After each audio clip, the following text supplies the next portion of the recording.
জানিয়ে দিব বাংলাদেশের আপডেট সংবাদগুলো। শুরুতেই সংবাদ শিরোনাম। ইসরায়েলি 3 জিম্মি মুক্ত, কারামুক্তি পেলেন 369 ফিলিস্তিনি। এরপরে গাজা নিয়ে মার্শাল প্ল্যান দিল সৌদি প্রিন্স। এদিকে পায়ে শিকল দিয়ে বেঁধে আরো 112 ভারতীয়কে ফেরত পাঠালো যুক্তরাষ্ট্র। দেখে মনে হচ্ছিল কোনো কুখ্যাত আসামি। এবং সবশেষে জানাবো, নয়াদিল্লিতে ভূমিকম্প, শান্ত থাকতে বললেন মোদি। শুনলেন সংবাদ শিরোনামগুলি, এবারে বিস্তারিত। ইসরায়েলি 3 জিম্মি মুক্ত, কারামুক্তি পেলেন 369 ফিলিস্তিনি। গত কয়েকদিন ধরেই চলছিল নাটকীয়তা। সোমবার ইসরায়েলের বিরুদ্ধে চুক্তি লঙ্ঘনের অভিযোগ তুলে হামাস জিম্মি মুক্তি অনির্দিষ্টকালের জন্য স্থগিত করে। অন্যদিকে শনিবার দুপুরের মধ্যে বন্দীদের মুক্তি না দিলে যুদ্ধবিরতি বন্ধের ঘোষণা দিয়ে ফের যুদ্ধের হুমকি দেয় ইসরায়েলি প্রধানমন্ত্রী। এতেই আবারও অনিশ্চয়তায় পড়ে ফিলিস্তিনিদের ভবিষ্যৎ। যদিও পরে নিজেদের অবস্থান থেকে সরে এসেছে হামাস, আর তাতেই আপাতত উপত্যকায় স্বস্তি ফিরেছে। গাজায় যুদ্ধবিরতি চুক্তির শর্ত অনুযায়ী আজ আরও 3 জন ইসরায়েলি জিম্মিকে মুক্তি দিয়েছে ফিলিস্তিনের স্বাধীনতাকামী সংগঠন হামাস।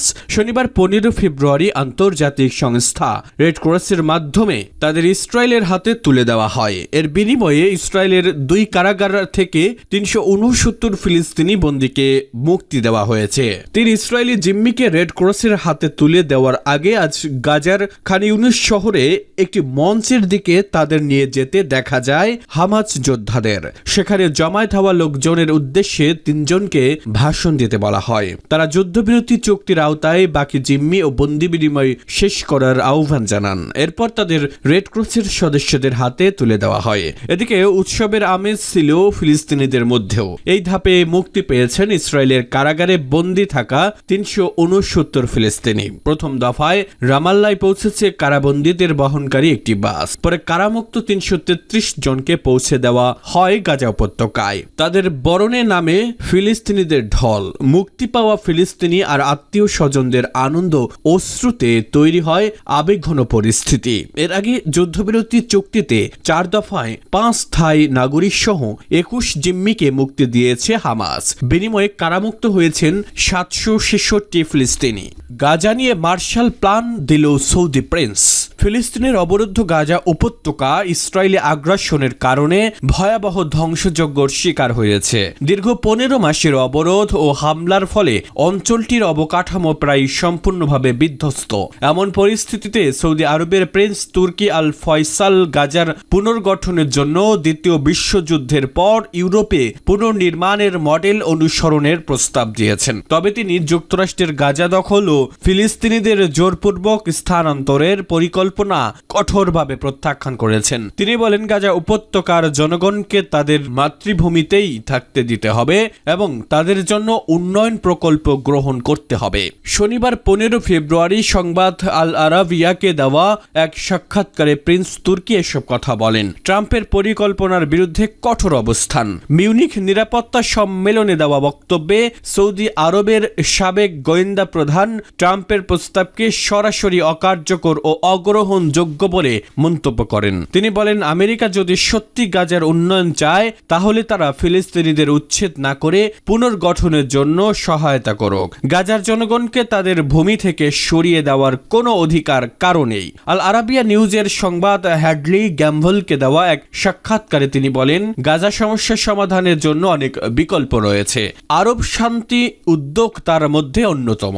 এটি একটি চমৎকার পরিকল্পনা যা ইসরায়েল ও তার আরব প্রতিবেশীদের মধ্যে সংঘাতের চূড়ান্ত সমাপ্তি নিশ্চিত করতে পারে। প্রিন্স তুর্কি আরো বলেন, গাজাকে একটি শান্তিপূর্ণ অঞ্চল হিসেবে গড়ে তুলতে হবে, সামরিক আগ্রাসন বন্ধ করতে হবে এবং সেখানকার জনগণকে মানবিক সহায়তা দিতে হবে। গাজার জন্য মার্শাল পরিকল্পনার প্রস্তাব। প্রিন্স তুর্কি গাজার পুনর্গঠনের জন্য দ্বিতীয় বিশ্বযুদ্ধের পর ইউরোপ পুনর্গঠনের মডেল অনুসরণের পরামর্শ পরামর্শ দেন। তিনি বলেন, দ্বিতীয় বিশ্বযুদ্ধের পর মার্শাল পরিকল্পনার মাধ্যমে আমেরিকা ইউরোপ পুনর্গঠন করেছিল, কিন্তু তারা ইউরোপের জনগণকে সরিয়ে দেয়নি, বরং তাদের স্বাভাবিক জীবনে ফেরার সুযোগ করে দিয়েছিল।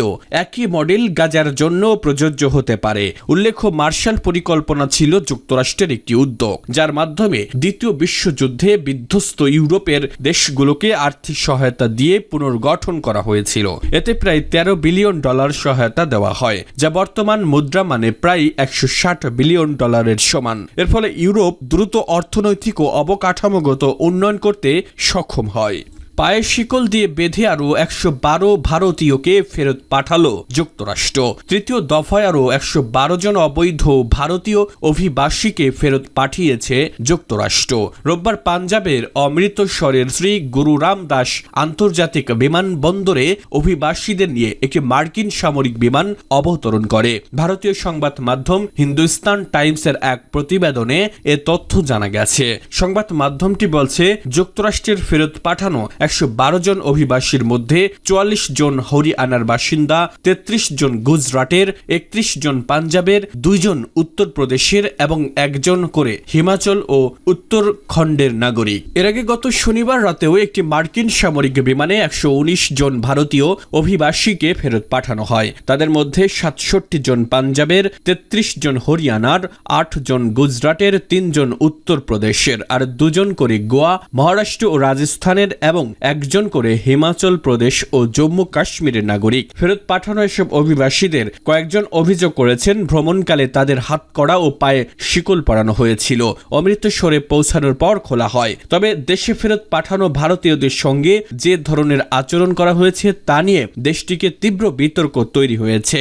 একটি ভিডিওতে দেখা যায়, যুক্তরাষ্ট্রের বর্ডার প্যাট্রোল কর্মকর্তারা ভারতীয়দের হাতকড়া পরিয়ে এবং পা শিকল দিয়ে বেঁধে রেখেছেন। বিমান থেকে নামানোর সময় দেখে মনে হচ্ছিল কোনো কুখ্যাত অপরাধীকে আনা হচ্ছে।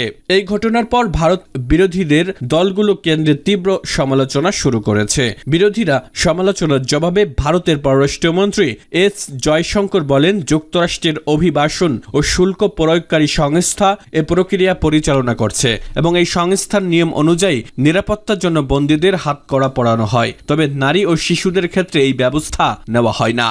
নয়াদিল্লিতে ভূমিকম্প, শান্ত থাকতে বললেন মোদি। ভারতের রাজধানী নয়াদিল্লি ও এর আশেপাশের এলাকায় শক্তিশালী কম্পন অনুভূত হয়েছে। ভারতীয় সংবাদ মাধ্যম এনডিটিভির প্রতিবেদনে বলা হয়েছে, সোমবার ভোর 5:36 4 মাত্রার ভূমিকম্প আঘাত হেনেছে। ওই প্রতিবেদনে বলা হয়, ভূমিকম্পের কারণে আতঙ্ক ছড়িয়ে পড়ে বাসিন্দাদের মধ্যে। এতে লোকজন ছোটাছুটি করে ঘর ছেড়ে বাইরে বেরিয়ে আসেন।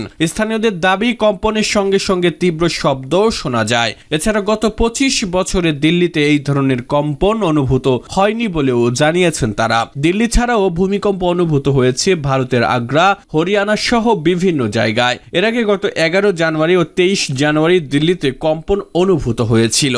দেশটির ন্যাশনাল সেন্টার ফর সিসমোলজি জানিয়েছে, উত্তর ভারত জুড়ে এই কম্পন অনুভূত হয়েছে, যার কেন্দ্রস্থল দিল্লি। ভূমিকম্পের গভীরতা ছিল 5 কিলোমিটার। বিশেষজ্ঞরা জানিয়েছেন, সাধারণত 5 বা 10 কিলোমিটার গভীরতার অগভীর ভূমিকম্পগুলো তুলনামূলক বেশি ক্ষতি করতে পারে। তবে দিল্লির এই ভূমিকম্পে এখন পর্যন্ত কোনো ক্ষয়ক্ষতি বা হতাহতের খবর পাওয়া যায়নি। এদিকে ভূমিকম্পের পর ভারতীয় প্রধানমন্ত্রী নরেন্দ্র মোদি সামাজিক যোগাযোগ মাধ্যমে একটি পোস্ট করেছেন। তিনি বার্তায় দিল্লি ও আশেপাশের জনগণকে শান্ত থাকার আহ্বান জানান। সেই সঙ্গে সতর্কতার সঙ্গে নিরাপত্তা নির্দেশিকা মেনে চলার পরামর্শ দিয়েছেন। মোদি জানিয়েছেন, পরিস্থিতির উপর নজর রাখা হচ্ছে।